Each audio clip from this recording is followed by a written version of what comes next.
Hello students, तो देखिए next हमने प्रूफ लास्ट थ्योरम में हमने क्या प्रूफ किया था।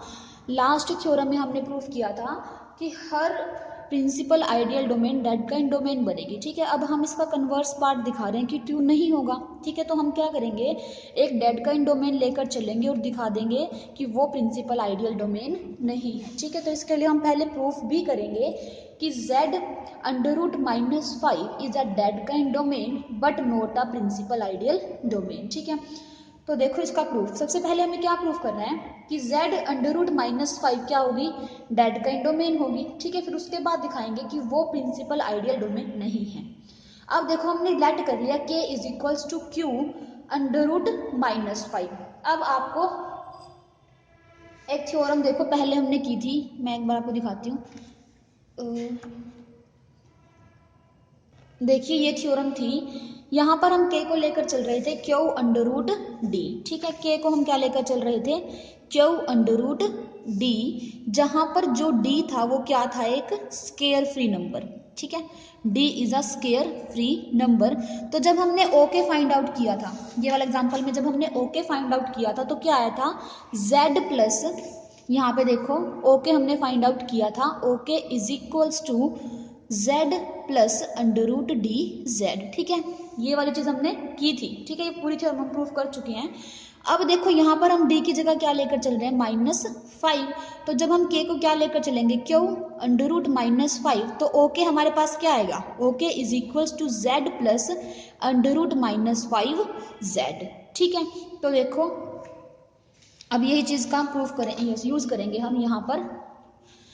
सो देखो k को हम क्या लेकर चले, क्यू अंडर रूट -5, तो रिंग ऑफ एल्जेब्राइक इंटीजर, इसकी रिंग ऑफ एल्जेब्राइक इंटीजर क्या आएगी, z plus z -5 under root of -5। ठीक है, और हम प्रूफ कर चुके हैं जो ओके होता है वो क्या होता है, डेड काइंड डोमेन। ठीक है ना, ओके के लिए हमने तीनों थ्योरम अलग अलग की थी और फिर लास्ट में बता दिया था ओके क्या होगा, डेड काइंड डोमेन, क्योंकि ओके इन तीनों ही कंडीशन को सेटिस्फाई कर रहा था। ठीक है, तो इट मीन्स ओके क्या हो गया, डेड काइंड डोमेन हो गया। अब हमें प्रूफ क्या करना है कि z अंडर रूट -5, ठीक है, z अंडर रूट -5 जो है वो डेड काइंड डोमेन तो है, बट हमें प्रूव करना है ये PID नहीं होगा, मतलब ये प्रिंसिपल आइडियल डोमेन नहीं होगा। ठीक है, अब हमें पता है एवरी PIDs है UFD, हर एक PIDs है UFD होती है।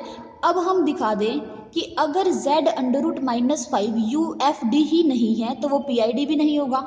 ठीक है ना, हमें पता है एवरी PIDs आ UFD। अगर हम दिखा दें z अंडर रूट -5 UFD ही नहीं है तो वो PID भी नहीं होगा। ठीक है, तो अब हम क्या दिखाएंगे कि z अंडर रूट -5 UFD नहीं है। ठीक है, अब देखो UFD की डेफिनेशन क्या है, UFD is an integral domain. UFD क्या है, एक इंटेग्रल डोमेन है in which every non zero non unit element, ऐसा कोई भी नॉन जीरो और non unit element can be written as a product of prime elements, कि कोई भी नॉन जीरो और नॉन यूनिट एलिमेंट्स को हम लिख सकें प्रोडक्ट, किन की प्रोडक्ट में, प्राइम एलिमेंट्स की प्रोडक्ट में, uniquely up to order and units. ठीक है, मतलब क्या है कि मान लो हमने 6 लिया, अब इस एग्जांपल में हम 6 लेकर चलेंगे। ठीक है, उसको हम एक बार तो 2 into 3 लिख रहे हैं और एक बार इस तरीके से लिख रहे हैं। ठीक है, तो उसने बोला कि यूनिकली लिखा जाना चाहिए up to order and units, मतलब क्या होना चाहिए कि जब हम उनकी इस तरीके से लिखे उनको 2 एलिमेंट्स की प्रोडक्ट में, तो इसमें से कोई भी एलिमेंट यूनिट नहीं होना चाहिए। ठीक है, तो अगर यूनिट हो गया तो क्या हो जाएगा, नॉट UFD।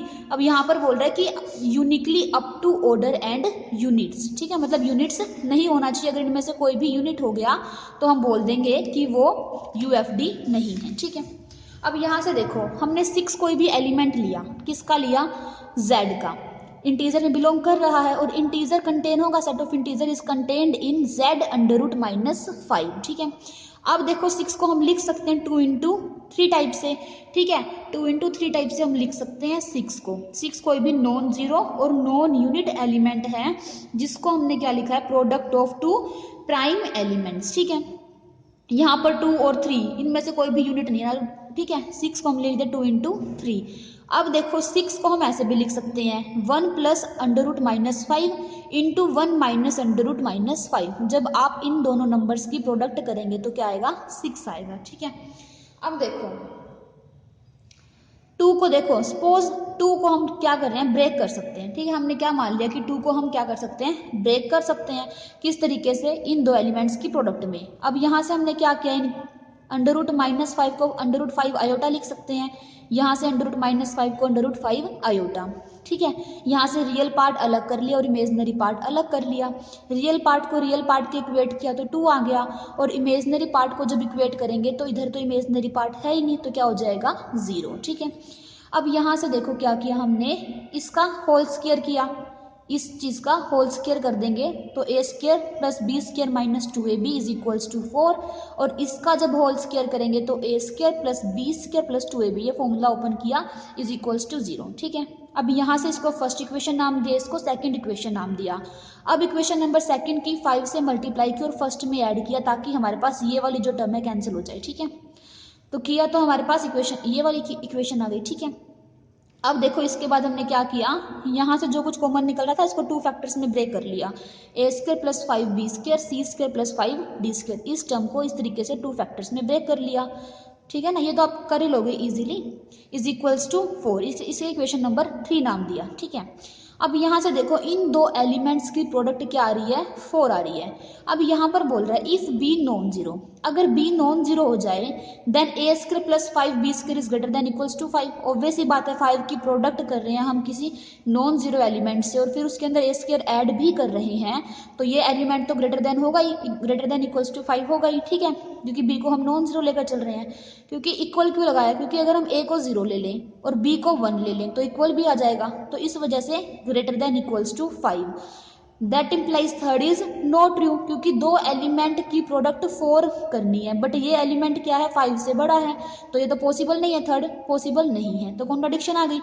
अब सिमिलरली हमने मान लिया d क्या है, नॉन जीरो, और अगर हम d को नॉन जीरो ले ले तो ये भी > 5, तो यहाँ से भी थर्ड क्या हो जाएगी, नॉट ट्रू। तो दोनों ही केस में क्या आ रही है, कॉन्ट्राडिक्शन, तो इस वजह से b भी क्या होगा, 0, और d भी क्या हो जाएगा, 0, ठीक है। अब देखो b भी 0 और d भी 0। अब यहाँ से हमारे पास क्या बन जाएगी इक्वेशन नंबर थर्ड से, a² c² = 4, so it means ac = 2। तो यहाँ से आइदर या तो a 2 के इक्वल होगा, इन दोनों की प्रोडक्ट 2 कब हो सकती है, या तो a 2 हो c 1 हो, a 1 हो c 2 हो, a b -2 c b -1, ठीक है, दोनों माइनस में हो तो भी प्रोडक्ट 2 आ जाएगी, और a -1 c -2 तब भी प्रोडक्ट क्या आ जाएगी, 2। इंटीजर्स में से बिलोंग कर रहे हैं ना, इस वजह से सिर्फ a और c के पास यही चॉइस बचती है, ठीक है। Since 1 and -1 are only units of z √-5, 1 और -1 क्या है, यूनिट्स एलिमेंट है किसके, z √-5 के, सो इस वजह से 2 क्या हो जाएगा, इरिड्यूसिबल हो जाएगा, ठीक है ना, 2 क्या हो जाएगा, इरिड्यूसिबल, ठीक है। क्यों होया, क्योंकि हम जब 2 को 2 एलिमेंट्स में ब्रेक करके लिख रहे हैं तो वहां पे हमारे पास यूनिट एलिमेंट्स में आ रहे हैं, यूनिट एलिमेंट्स आ रहे हैं ना, यूनिट्स आ रहे हैं, देखो 1 और -1 क्या आ रहे हैं, यूनिट्स आ रहे हैं, तो 2 क्या हो जा रहा है यहाँ से, इरिड्यूसिबल, ठीक है ना। अगर रिड्यूसिबल कब कहते, अगर यहाँ पर नॉन यूनिट एलिमेंट आते, 2 को हम दो नॉन यूनिट एलिमेंट्स की प्रोडक्ट में लिख सकते, अब यहाँ पर यूनिट आ रहे हैं ना, इस वजह से 2 क्या हो जाएगा, इरिड्यूसिबल। सिमिलरली हम क्या दिखा देंगे, 3b, ये भी और ये भी क्या है, इरिड्यूसिबल है। तो हमने क्या किया, यहाँ से 6 कोई भी एलिमेंट लिया था z √-5 का, उसको हमने दो तरीके से लिख के दिखा दिया, बट यूएफडी में क्या होना चाहिए था, यूनिक रिप्रेजेंटेशन होनी चाहिए थी, ठीक है ना, यूनिक तरीके से लिखना चाहिए था, यूनिक तरीके से, बट यहाँ पर हमने क्या कर दिया, दो तरीके से लिख के दिखा दिया इसको, तो इस वजह से हमारे पास क्या हो गया, z √-5 इज नॉट यूएफडी, ये यूएफडी नहीं है, अगर यूएफडी नहीं है तो it means not a PID, ठीक है।